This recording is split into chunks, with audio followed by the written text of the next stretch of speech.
Hey, Net Wanderers! Welcome to the future, where AI avatars aren't just pixels, they're personalities. I'm Byte, your guide through the digital maze. And today, we're diving deep into AAFactory, your ultimate open source playground for building interactive avatars. Whether you want a charming chat companion, a reactive digital assistant, or a fully autonomous character, I've got you covered. We'll walk through the setup, customization, and even some pro tips to make your avatar as smart or as sassy as you want. So, strap in, power up, and let's break some boundaries. The future of AI avatars starts now. So, in order to install AAFactory, you need a couple of things. The first thing is you will need to clone this repository.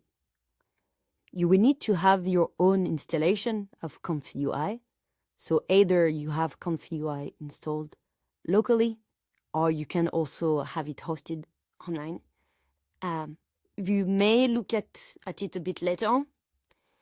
You will need for now to have an account in 11 Labs and in OpenAI in order to use their API for the text generation and for the voice generation. But it starts by the first part, which is cloning the AAFactory repository, which is done essentially by going into the repository, selecting these things from HTTPS. You can just click here to copy into the clipboard, and wherever you want it to be cloned, you just do the command git clone with the name of your repo. For me, it's not gonna work because I already have it installed or have it already cloned. So just do it on your side as you will obviously need it. I am using as an IDE cursor. So this one here, cursor. I would suggest to use either a cursor or VS Code if you have. But well, any IDE will be fine. It's just that there are some settings in the repository that will make your life a bit easier to run the project. So let's go into so have just a test that created, so I can go inside and just run cursor. So, well, as you can see, I was already running a couple of things, but let's stop it for the sake of this tutorial. Let me just clean the console so you will have like something to look at. So essentially, when you will go inside the repository for the first time, it will look something like what you have in the left, with nothing being created yet. So no voices created, no video created. In order to run the repository the first time, you will have to follow the README, which is pretty simple. You will have to run pip install poetry. So let's just have also here a pretty clean one. So you would install poetry, which is already installed on my side, and then you will run poetry install that will essentially run or install all the dependencies that are inside the py_project.tom. Whenever you have this being done, you have two options to run the interface. Either you just run this Python command, or as I mentioned, we have some settings for VS Code and cursor. So by just clicking on this arrow for cursor, I think it's almost the same for VS Code. You have like this run and debug. Just find it's the same icons in VS Code as well. You can just click on it, and you have two options: run the Python debugger of the churn file, or run the Gradio UI, which is what you want to do. By clicking just here, it will take a few seconds, and it will just run the server and give you the local link. As you can see, you have also an option if you want to share the interface. This is not exposed, or like you don't have like a command line to access it. You would need to modify the code well, it is not so bad, but if you wanted, you could share the interface with, the outside world or the outside of your laptop. So now we're gonna click on this one here. And well, you have different tabs in the project. You can see that you are on the first tab called Avatar. The avatar is where we define the personality of our character. So here we have, well, our current character, which is Byte. And Byte is defined as followed with a couple of likes and dislikes. It doesn't have to be this way. This was generated really quickly by ChatGPT. It can be done really in more detail, but for the sake of, going fast, this was done this way. Then the background knowledge also could be way more refined and way more interesting than that, most likely. Then you can provide here any kind of image of your avatar. Here, the important part is that the avatar should look like a human and should have like pretty the obvious features of a human. So tests shown that using a manga type of image doesn't work so well. I think it comes from the detection of, the face. There's a part where I think YOLO is involved for face detection, and it cannot detect very well the face if it's not like, something pretty close from a human. So this type of Pixar art is working, but yeah, something like a Ghibli art may not work. Also for any kind of humanoid, let's say, like, I don't know, if you have a rabbit character or a reptile, if their face is more into the on the animal side of things, this won't work. At least I couldn't make it work. So whenever you picked your image, you can then select your voice model. Translates only 11 labs. That is working. So now you are on my account on 11 labs. And so this is a closed source, a third-party provider for text-to-speech, and I think also maybe speech-to-text models. Soon we will have an implementation of open source models. So Zonos is currently being developed, or it's being integrated rather than developed. But yeah, so for now, in order to select a voice, you would just go through the different voices that you have here. And whenever you have one that you like, you would just go into view. So let's say, I don't know, Rachel is the one that we like. And you would just need to copy in the URL the voice ID. So the voice ID is here. Obviously, you could also look at the documentation or at the playground for the API. But I thought this one was the most interactive and easy to do as a method to get the voice ID. So you would just copy it, and then in Graduate you would just paste it here. I won't change it because I like the voice of my current character, but just to show you. Then you would have to save. You would have to save and make sure to reload as well. So just reloading. And then the face of the character will appear into the chat, and it's where you can chat with your character. But in order to do that, you are missing a couple of things in your settings. So we just define the personality, we define the type of voice that you wanted, and now we're gonna look into the settings.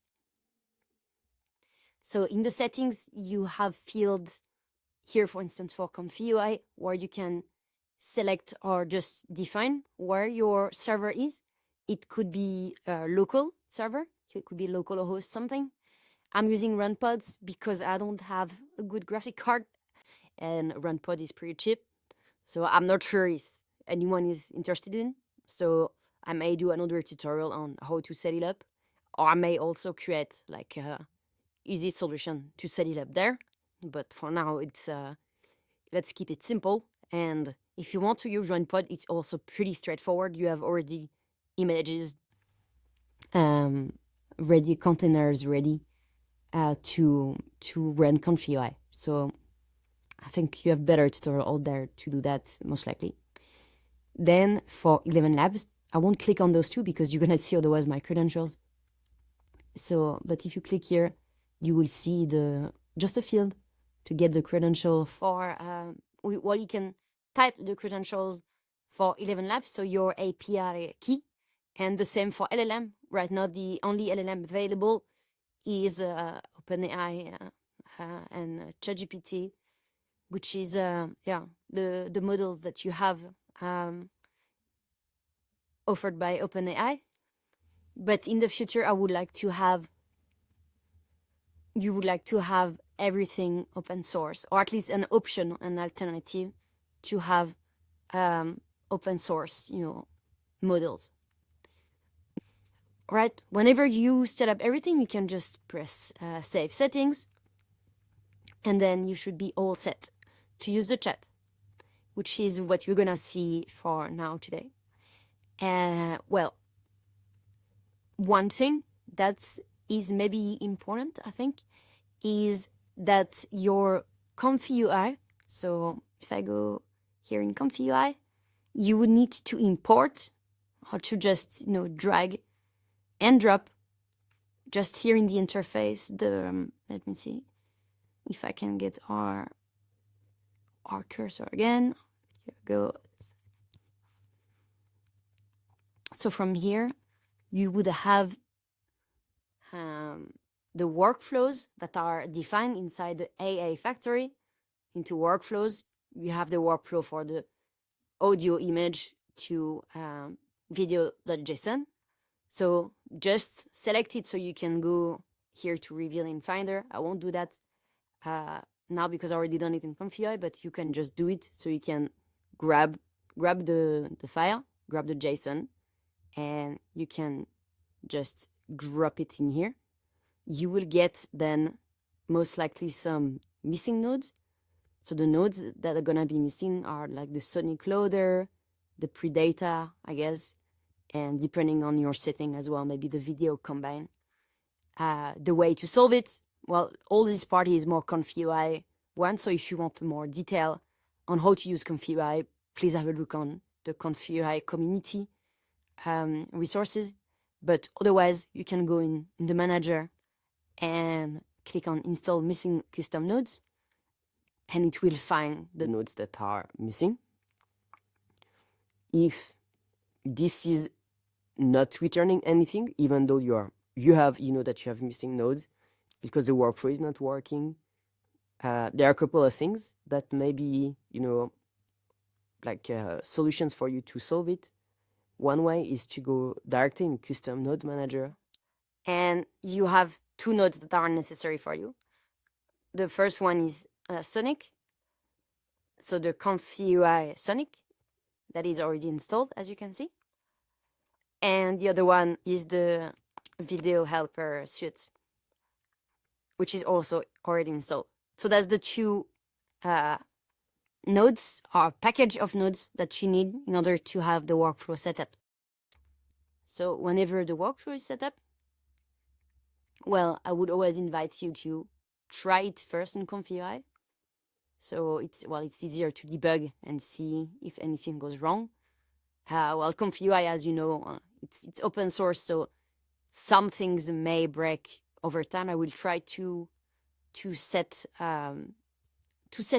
later on some let's say pipeline or Docker image where everything is version controlled, so issues may not arise, because right now it's taking your version of ConfUI that you define, and some things may be incompatible at some point. But for now we are just version 0.01, so I think it's fine. Okay, so this is set up. We have the URL already defined in our Gradio, and we can just try to talk to ourselves in that case, because this is the avatar currently doing the talk. Hi, who are you?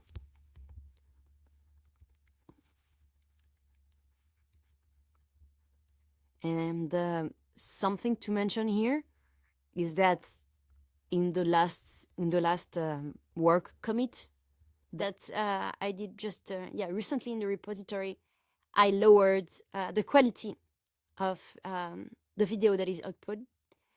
The reason behind it is I think most of the people they're gonna use the repo, the project, they don't necessarily have a big graphic card, and I think even if it's low resolution, well, I will add some options to select between low, medium, and high resolution for the ones that have like higher graphic cards. But at least the ones with lower ones, they can play with it. Or if you want to use the pods in run pods, you can also have cheap ones. So you can use cheap hosting online instead of spending maybe a lot of money on higher end type of pods. I think why it's running, I think it's maybe interesting to have a look a little bit at the repository for a couple of things you may be interested in, and a couple of things also that may not be working out of the box. So let's go back inside. So one part that is quite important, and right now this is as it's not set up, but you may want to play with it yourself if you have a higher end type of graphic card, is the D type. So the D type will play quite a role in terms of the let's say the speed of generation of the video. Right now it's defined as BF16, but well, the higher precision you can get, I think, is FP32 if I'm not mistaken. Well, there's an easy way for us to check. It is in the workflow itself, so yeah, you can see FP32 would be a higher type of resolution.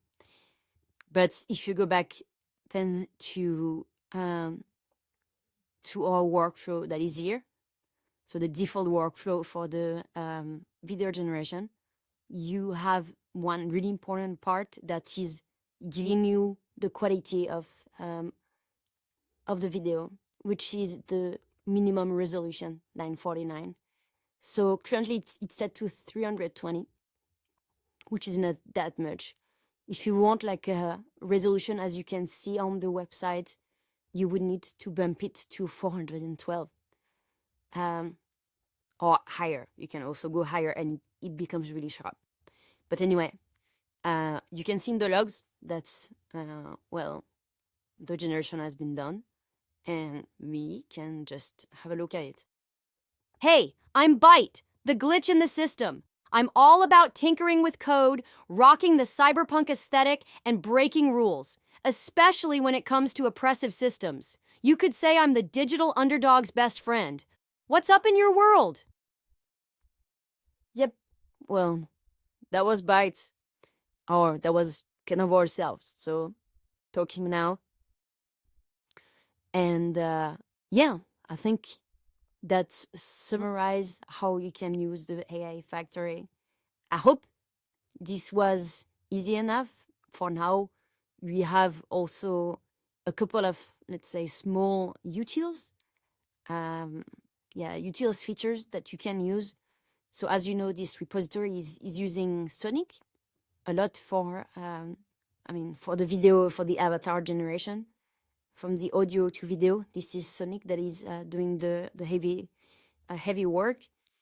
And well, you can just provide here an audio file, and it will generate the video that comes that will follow the audio, the text that is being spoken in the file.